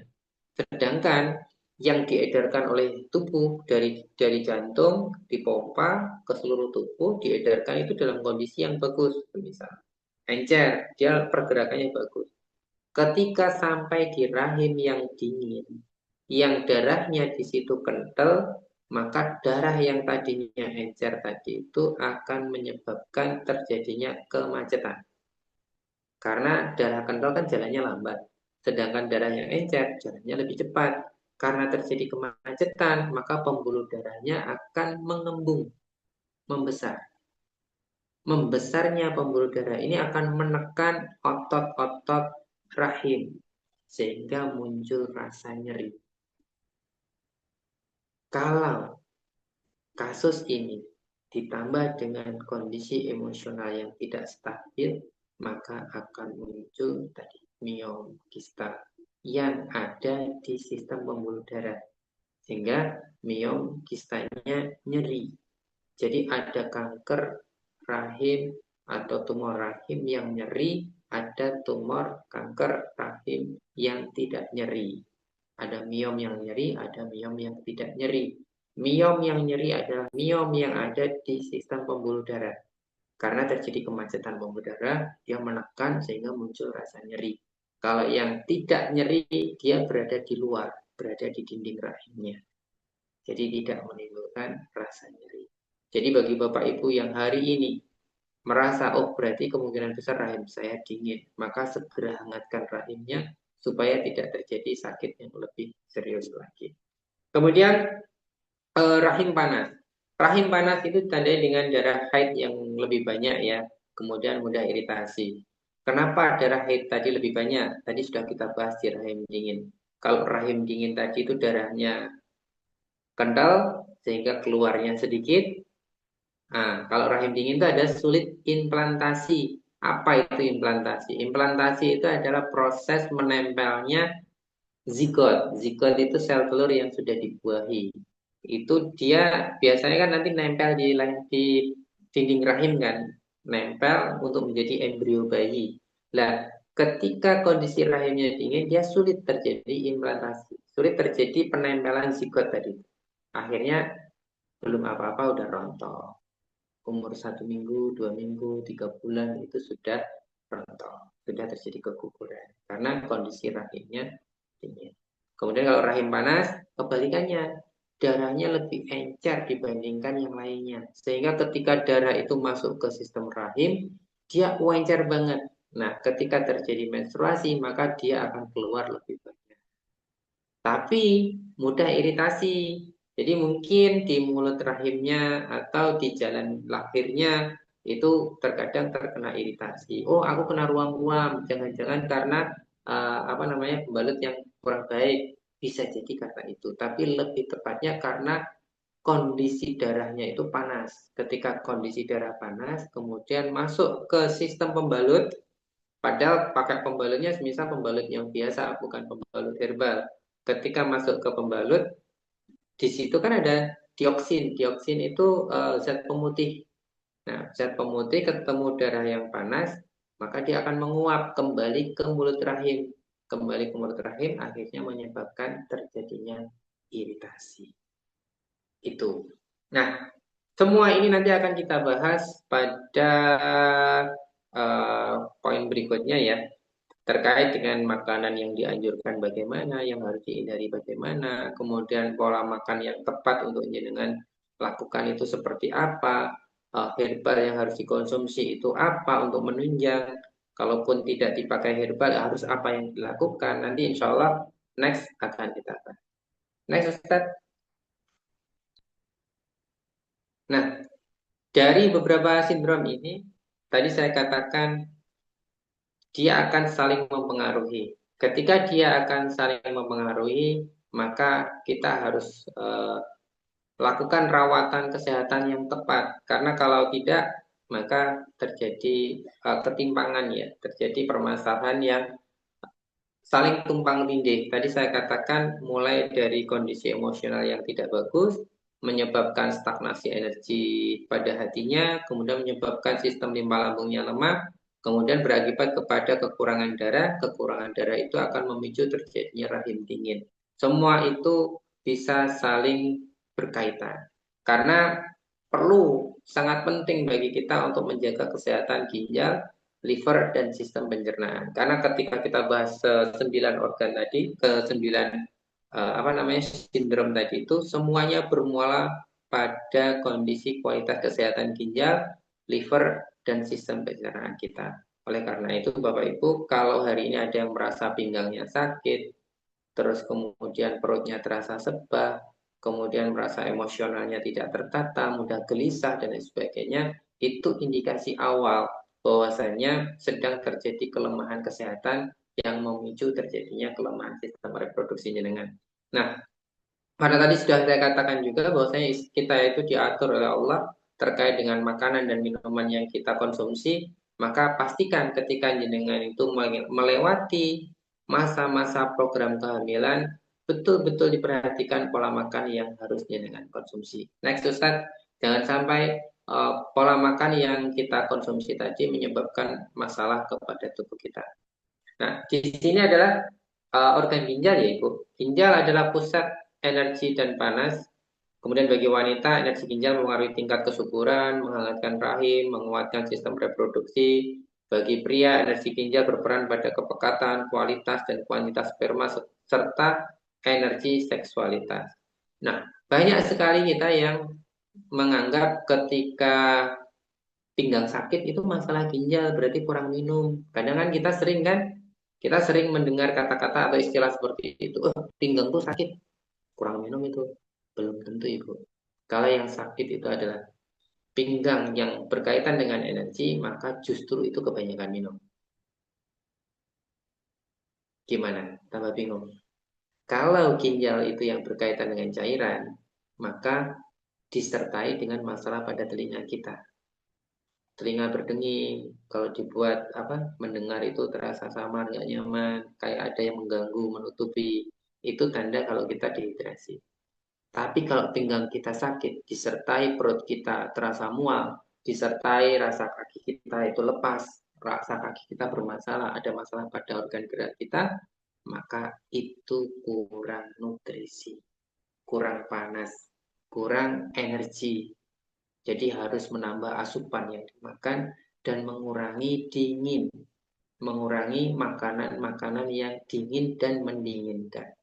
Supaya apa? Supaya panas pada ginjalnya semakin naik.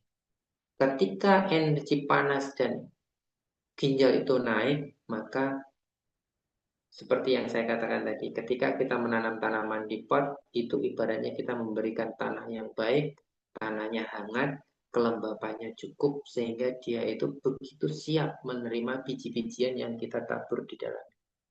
Ketika rahim kita itu dihangatkan oleh ginjal kita, kemudian cairannya cukup, darah yang menghidupinya itu cukup, sehingga rahim itu cukup darah, kehangatannya cukup, maka ada sperma yang seperti apapun. Saya ulangi ya, seperti apapun. Mau yang kualitasnya bagus, mau yang kualitasnya biasa-biasa saja, mau sperma yang sudah kelelahan berenang, ketika dia menyentuh sel telur yang ada di rahim kita, maka dia akan mudah terjadi pembuahan.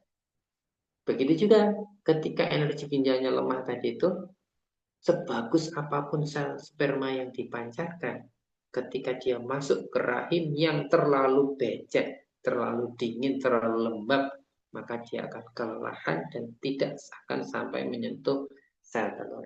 Kalaupun sudah menyentuh sel telur, tadi kita bahas ketika rahimnya dingin, maka zigot atau calon embrio tadi tidak bisa menempel pada leher rahim. Jadi ini sangat penting bagi kita. Begitu juga pada suami.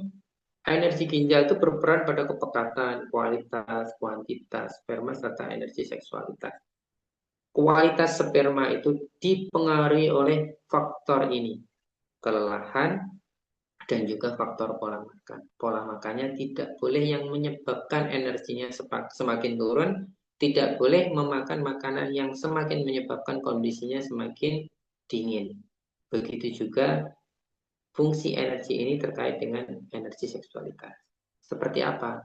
Kalau hari ini habis membersamai pasangan kok tiba-tiba ngantuk, habis selesai ya, selesai geletak gitu, kok ngantuk kemudian tidur, berarti energinya lemah. Maka segera tingkatkan lagi. Next Ustaz. Nah, liver berperan mengatur aliran darah dan energi. Kecemasan, gangguan tidur, mimpi buruk, gelisah, lemah, letih lesu, gangguan pada mata, mudah capek, mengantuk, gangguan siklus menstruasi adalah tanda awal terjadinya kelemahan energi dan darah pada liver. Tadi saya katakan itu. Ada kondisi emosional yang menyebabkan fisiknya lemah, ada juga kondisi fisik yang lemah yang menyebabkan emosionalnya lemah. Kita lihat di sini. Kecemasan, gangguan tidur, mimpi buruk, gelisah, itu diakibatkan masalah di liver. Ketika livernya kekurangan darah, orang yang anemia, itu tandanya adalah muncul kecemasan, muncul gangguan tidur, muncul mimpi buruk, lemah, letih, lesu, ngantuan. Itu tanda kalau anemia. Nanti menstruasinya terganggu dan sebagainya.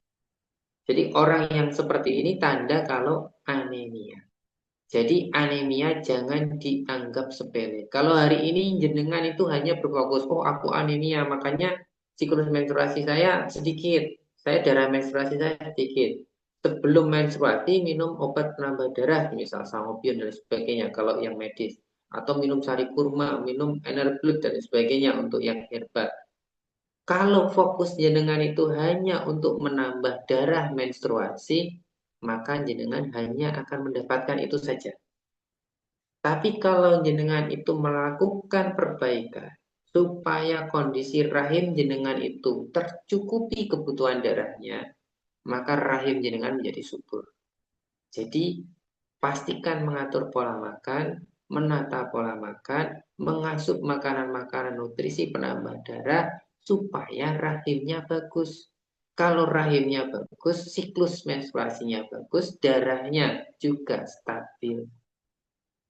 Jangan fokusnya hanya di ujung saja supaya darah menstruasi saya banyak. Nanti Allah kasih itu tok. Sebelum menstruasi minum penambah darah atau pas menstruasi minum penambah darah. Ya benar, darahnya banyak kemudian dibuang. Selesai itu lupa. Ah, sudah menstruasi, aman, merdeka. Lupa, tidak dikerjakan lagi. Sehingga darah pada sistem rahimnya, sistem reproduksinya kurang. Berakibat kepada melemahnya fungsi dari rahim itu. Jadi di sini bisa dipahami Bu ya. Anemia jangan dianggap remeh. Karena ketika jenengan sudah mengalami anemia, itu sebenarnya adalah alarm yang Allah kasih bahwasanya rahim jenengan perlu segera diberi nutrisi. Bayangkan, jenengan punya seekor sapi perah yang jenengan harapkan susunya diperah setiap pagi dan sore. Tetapi jenengan tidak memberi makan. Akhirnya apa yang Anda dapatkan? Susu atau cuma air? Yang ada adalah tidak keluar susu sapi tadi. Ini analogi yang bisa kita pakai. Ketika rahim kita tidak diisi dengan darah, tidak dihidupi dengan darah, maka fungsinya turun. Kalau fungsinya turun, jenengan mau berharap sesuatu nempel di rahim, jenengan pengen sesuatu hidup di dalam rahim, itu sama kayak jenengan berharap anak yang sehat, anak yang kuat, tetapi tidak pernah jenengan kasih makan yang cukup. Jenengan punya ayam atau punya sapi tadi aja. Jenengan punya sapi, berharap hasil susunya melimpah, tapi tidak pernah dikasih makan atau dikasih makan ala kadarnya, dikasih minum ala kadarnya, maka hasil dari perahan susunya juga tidak akan maksimal dibanding sapi tadi dikasih makanan yang bagus, dikasih nutrisi yang bagus.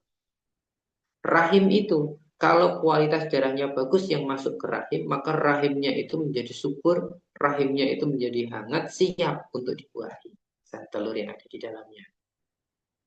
Nah, dari sini semoga menjadi wawasan bagi kita bahwasanya ini sangat penting. Kalau jenengan sudah merasakan gangguan tidur dan sebagainya, nah, itu bukan hanya alarm jenengan harus minum obat penambah darah pada saat menstruasi, tapi sepanjang waktu promil jenengan harus perhatikan betul jangan sampai terjadi anemia. Next, Ustaz. Nah, ini adalah sistem pencernaan mengontrol keseimbangan emosi dan kecukupan darah pada liver. Tadi saya katakan, Ibu, ketika sakit fisik bisa menyebabkan masalah pada emosional, emosional bisa menyebabkan permasalahan pada fisik. Begitu juga ketika rasa khawatir, rasa takut, berpikir yang sangat berat, itu selalu jenengan lakukan, maka akan berakibat kepada melemahnya sistem cerna kita. Sistem cerna yang lemah, maka dia tidak akan terjadi pencernaan yang bagus. Gerak peristaltiknya menjadi lemah. Gerak meremas-remas makanannya menjadi lemah. Ketika makanan yang kita telan tidak dicerna dengan baik, maka dia tidak akan menghasilkan nutrisi untuk dirubah menjadi darah yang banyak. Cukup sedikit saja yang dihasilkan. Sehingga kualitas darahnya juga akan menurun. Ketika kualitas darahnya menurun, maka terjadi anemia tadi. Jadi ini ada kaitannya. Satu sama lain ada kaitannya. Ginjal itu berfungsi menghangatkan sistem cerna. Ketika sistem cernanya hangat, maka dia bisa bekerja dengan baik, bisa menyuplai nutrisi ke livernya, kemudian liver bisa menghidupi rahimnya dengan baik. Tetapi kalau ginjalnya dingin, sistem cernanya menjadi lemah. Ketika sistem cernanya menjadi lemah, maka dia tidak bisa mensuplai darah ke livernya. Begitu juga sebaliknya, Ibu. Ketika livernya lemah, suka marah, emosinya tidak tertahan, kemudian rasa khawatirnya melebihi segala sesuatunya, kadang itu pikiran sehatnya dikalahkan dengan rasa khawatirnya, maka dia berakibat kepada sirkulasi energi dan darahnya menjadi tidak lancar.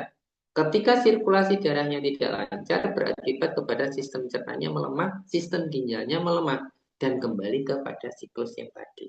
Melemahnya ketika sistem ini menyebabkan ketidakseimbangan dalam tubuh kita, sehingga sekali lagi rahimnya menjadi lemah, sistem reproduksi pada suami juga akan menjadi lemah. Jadi tiga organ ini menjadi organ yang sangat urgent, sangat penting dalam masa-masa promil. Jadi perlu jangan pertimbangkan untuk melihat kembali, oh saya dalam kondisi kesehatan yang seperti ini. Saya dalam kondisi senang makan yang seperti ini, jadi saya harus melakukan seperti itu. Next, Ustaz. Nah, ketika kita membahas itu semua, Ibu, tadi di awal sudah saya singgung, perlunya partisipasi dari pasangan supaya kita bisa menjalani promil dengan baik. Karena promil ini dirancang bersama, diprogram bersama, ini adalah keinginan bersama, maka keduanya harus melakukan promil. Jadi promil itu bukan hanya urusan ibu, tetapi promil itu lebih kepada urusan bersama. Bagaimana Bapak mengontrol pola makannya? Jadi saya lihat di list, ada yang alhamdulillah sudah berhenti merokok sejak beberapa waktu yang lalu. Masya Allah itu adalah langkah baik Bapak Ibu. Itu adalah langkah baik. Ketika langkah baik itu dijalankan terus-menerus, diistiqomai, kemudian berdoa kepada Allah, ya Allah, aku sudah berhenti merokok, semoga dengannya engkau berikan keberkahan kepada kami, sehingga kami segera mendapatkan momongan dan buah hati yang kami harapkan. Itu menjadi doa dan menjadi penyemangat pada dirinya dengan terutama itu penyemangat buat istri. Kenapa? Ketika istri melihat keseriusan seorang suami, oh Masya Allah, suamiku sudah berhenti merokok. Ini berarti wujud dukungan kepada promil yang sedang jenengan berdua jalankan. Tinggal nanti istrinya juga harus memperbaiki kualitas dirinya juga. Bapak sudah mengawali, ibu juga sudah mengawali, maka setelah pelatihan ini kan jadi tahu, oh ini ternyata kemarin yang harus ditingkatkan ini, maka dilakukan bersama. Nah, terjadinya kebersamaan, membagi peran antara istri dan suami, itu menjadi penyemangat tersendiri. Bagi salah satu teman itu juga ketika terjadi menjalankan promil datang ke tempat kami bersama-sama. Masya Allah hari ini juga bersama kami di sini. Semoga Allah memberikan keberkahan dan segera Allah berikan buah hati yang terbaik untuk jenengan untuk putra kedua ya, bagi jenengan berdua. Semoga Allah memberikan keberkahan. Nah, ketika saling mengisi, saling melengkapi satu sama lain, maka terjadilah uh, simbiosis antara keduanya. Istri merasa nyaman, suami pun merasa diperhatikan. Contohnya gini, suami sudah memperhatikan istrinya, mau promil apapun yang kamu lakukan, saya dukung deh. Kamu mau beli apa, saya kasih. Kamu mau melakukan apa, ayo, saya temani, dan sebagainya. Istri merasa nyaman. Ketika istri merasa nyaman, maka luapannya adalah perhatian kepada suaminya. Jadi ketika suami memberikan dukungan kepada istrinya terkait promilnya, itu akan berimbas kepada si istri tadi lebih menyayangi suaminya. Ketika rasa sayang ini saling muncul di antara keduanya, maka akan membawa suasana mental dan emosional yang baik. Mental dan emosional yang baik inilah ketika seorang istri hamil, alhamdulillah nanti semoga semuanya nanti Allah berkahi dan jadi hamil, kehamilannya itu dalam kondisi suasana hati yang nyaman sekali. Sehingga bayi pun akan merasa tenang di dalam rahim istri. Ketika bayi itu akan merasa nyaman, maka tumbuh kembangnya menjadi lebih baik. Tadi sirkulasi darahnya sudah cukup baik. Jadi kenapa Ibu kita harus perhatikan peredaran darah? Ketika peredaran darah ke rahim itu bagus, nanti ketika ada janin di situ Ibu, ketika janinnya sudah nyaman, tenang, lah kok ternyata nutrisinya kurang, maka kesehatannya juga menurun. Tapi kalau bayi sudah nyaman, sudah tenang, dan ternyata darah yang mengalir ke rahim itu bagus dan berkualitas, maka perkembangan dari janin tadi juga akan semakin baik. Jadi promil yang jenengan lakukan bukan hanya soal segera hamil, tetapi juga supaya bayi yang nanti dikandung itu mendapatkan nutrisi yang baik, mendapatkan kenyamanan, ketentraman, karena kondisi suasana hatinya dengan berdua dalam kondisi yang terbaik pada saat itu. Ketika ruhiyah kita bagus, ketika kepercayaan kita kepada Allah semakin baik, kedekatan kita kepada Allah pada titik terdekat kita karena kita itu sangat berharap kepada Allah Subhanahu wa taala, dan di saat suasana hatinya nyaman, di saat pola makannya bagus, di situ kok Allah takdirkan buah hati itu mengisi rahim istrinya jenengan, rahim jenengan, maka berharaplah pada Allah semoga buah hati itu menjadi buah hati yang terbaik buat jenengan. Next Ustaz. Nah ini Ibu,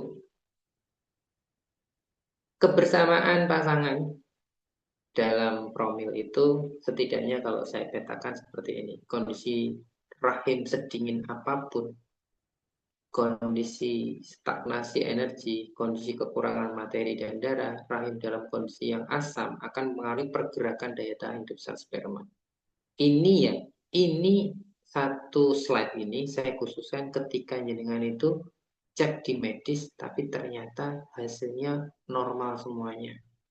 Istri cek, ternyata hasilnya normal, sel telurnya bagus, terus kemudian apa namanya tingkat kematangannya bagus, siklus menstruasinya nggak ada masalah, kemudian suami juga begitu, kondisinya bagus itu.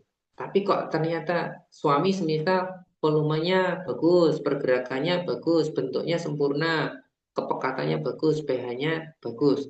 Tapi kok rahimnya dingin, terjadi stagnasi energi, kekurangan materi dan darah, rahim dalam kondisi asam, meskipun sel telurnya bagus, maka juga akan sulit terjadi pembuahan. Kenapa? Karena rahim dingin tadi tidak siap untuk menerima pembuahan. Meskipun sel telurnya bagus, meskipun spermanya bagus. Begitu juga sebaliknya, ketika rahimnya hangat, ketika tidak terjadi stagnasi energi, ketika tidak terjadi anemia, kualitas darahnya bagus, ketika rahimnya dalam kondisi basah, tetapi kok kondisi spermanya tidak mencukupi jumlahnya, pergerakannya lambat, bentuknya tidak sempurna, kurang pekat, pH-nya tidak sesuai, kok ternyata terjadi proses silaturahmi suami istri, terjadi itu, kemudian sulit terjadi pembuahan juga. Kenapa? Karena meskipun rahimnya bagus, tetapi ketika spermanya nggak bagus, kondisinya, maka tidak terjadi pembuahan. Begitu juga ketika semua istrinya bagus, tetap kondisi suaminya juga bagus, tetapi kondisi suaminya tadi dingin, kondisi suaminya terjadi stagnasi energi dan darah, juga akan sulit terjadi pembuahan. Jadi pembuahan itu erat kaitannya dengan kondisi masing-masing organ. Baik itu dari sisi medis maupun dari sisi holistik. Dari sisi medis tentu yang dilihat adalah angka-angka. Kalau dari sisi holistik yang dilihat adalah kondisi sindrom tubuhnya dengan kondisi pola makan, kualitas darah dan sebagainya. Next, Ustaz. Nah, ini yang saya bahas tadi, kondisi sperma itu akan berpengaruh pada kondisi rahim yang baik sekalipun, apalagi pada rahim yang sedang dalam kondisi kurang baik. Artinya sperma yang bagus akan sangat dipengaruhi oleh kondisi rahim. Meskipun spermanya sebagus apapun, kalau rahimnya kurang baik, maka dia juga akan sulit terjadi pembuahan. Begitu juga ketika rahimnya baik, spermanya kok kurang baik, maka juga akan sulit terjadi pembuahan. Kedua-duanya baik, tetapi dalam kondisi lingkungan yang kurang baik juga akan sulit terjadi pembuahan.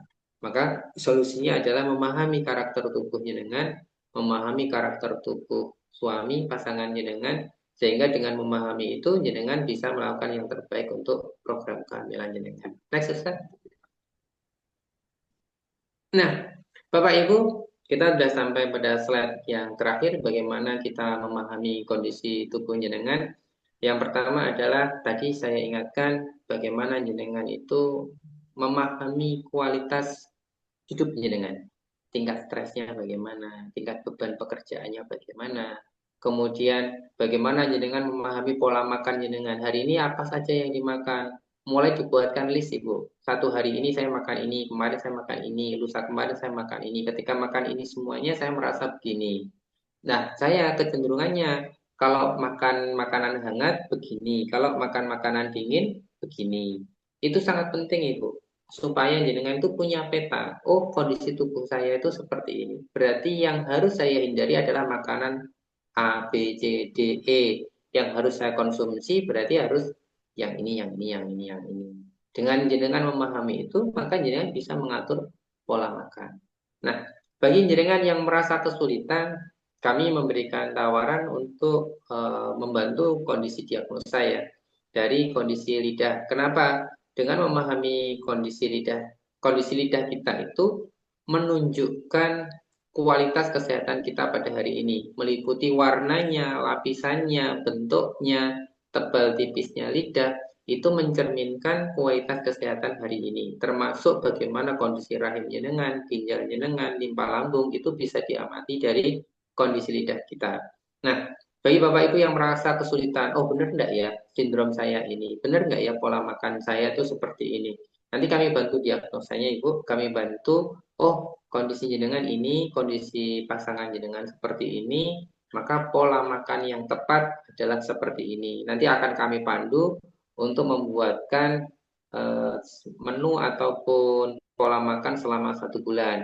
berikut panduan tentang bagaimana jenengan olahraganya, bagaimana treatmentnya, bagaimana titik-titik apa yang perlu diterapi, baik itu melalui pemijatan, melalui akupuntur ataupun melalui pembekaman kalau diperlukan, maka jenengan akan kami pandu lebih lanjut dari situ. Karena kondisi orang itu masing-masing berbeda. Ketika jenengan itu merasa, oh saya itu kok mudah lelah, saya itu kok kondisi saya perut saya terasa mual ketika saya makan. Ketika saya makan ini kok terasa nyaman.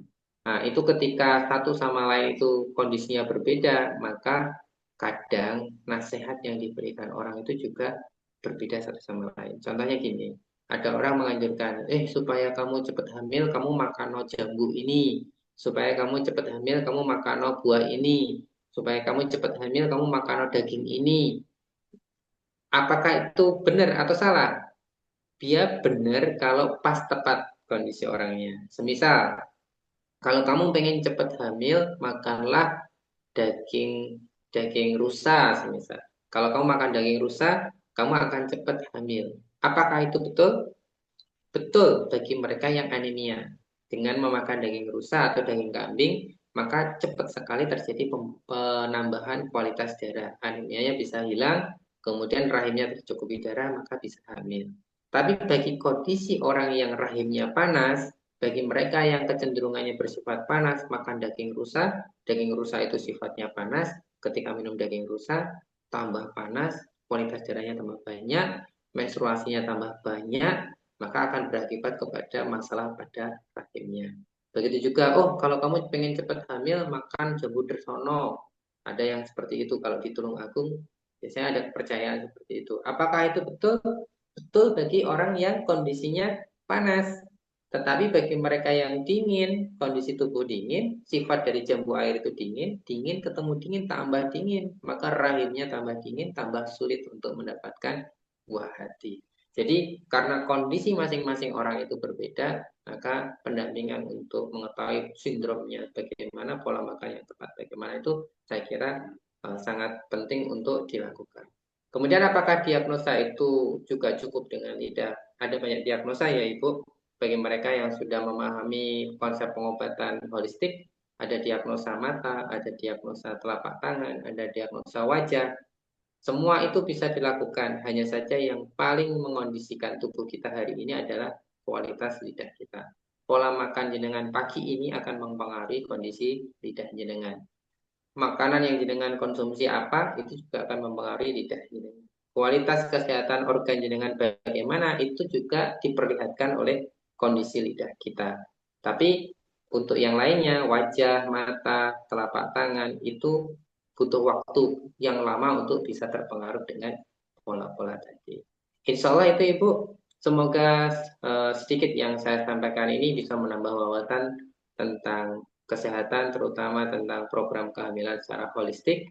Semoga Allah memberikan keridhaan, memberikan keberkahan pada ilmu yang kita dapatkan pada hari ini, sehingga dengan keberkahan itu Allah semakin memberikan kemudahan buat jenengan semua untuk memperoleh apapun dari program kehamilan yang jenengan harapkan. Semoga Allah memberikan yang terbaik buat jenengan, buah hati yang terbaik, buah hati yang sehat, buah hati yang kelak menjadi penolong jenengan di dunia dan di akhirat, insya Allah.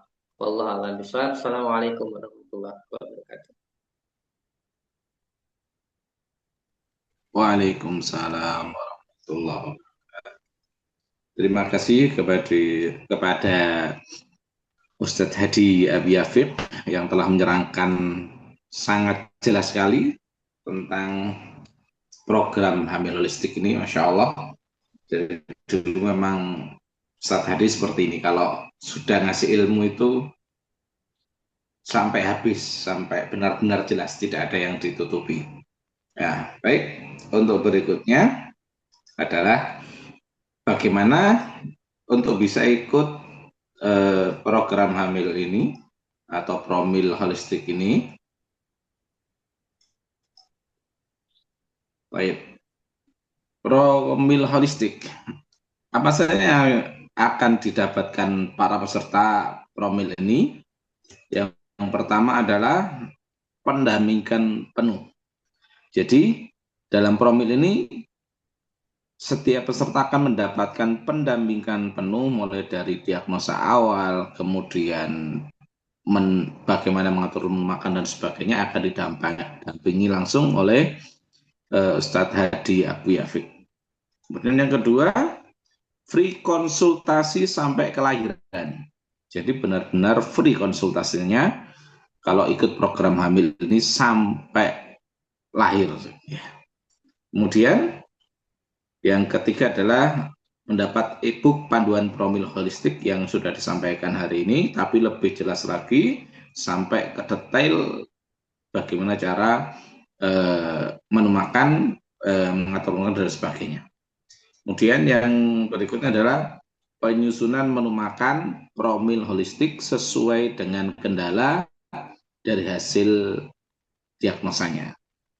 Dan yang terakhir adalah diskon khusus untuk pembelian herbal pendukung promil holistik. Dalam arti kalau sebetulnya tidak harus beli herbalnya ya.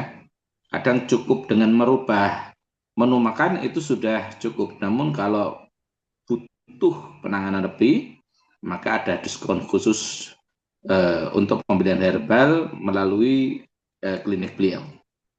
Kemudian investasinya berapa untuk program hamil ini? Wah, 299. Oh, enggak segitu, enggak sebanget itu. Nah, untuk lebih jelasnya nanti rekaman Zoom ini akan kami upload di YouTube dan untuk link pendaftaran kami tulis di deskripsi. Mungkin itu untuk malam hari ini. Bagi teman-teman yang pengen ikut promil holistik ini, silahkan cek deskripsi dari channel YouTube ini. Ya. Terima kasih atas kehadiran dan juga perhatiannya. Kurang lebihnya kami mohon maaf. Wabillahi taufiq wal hidayah. Wassalamualaikum warahmatullahi wabarakatuh.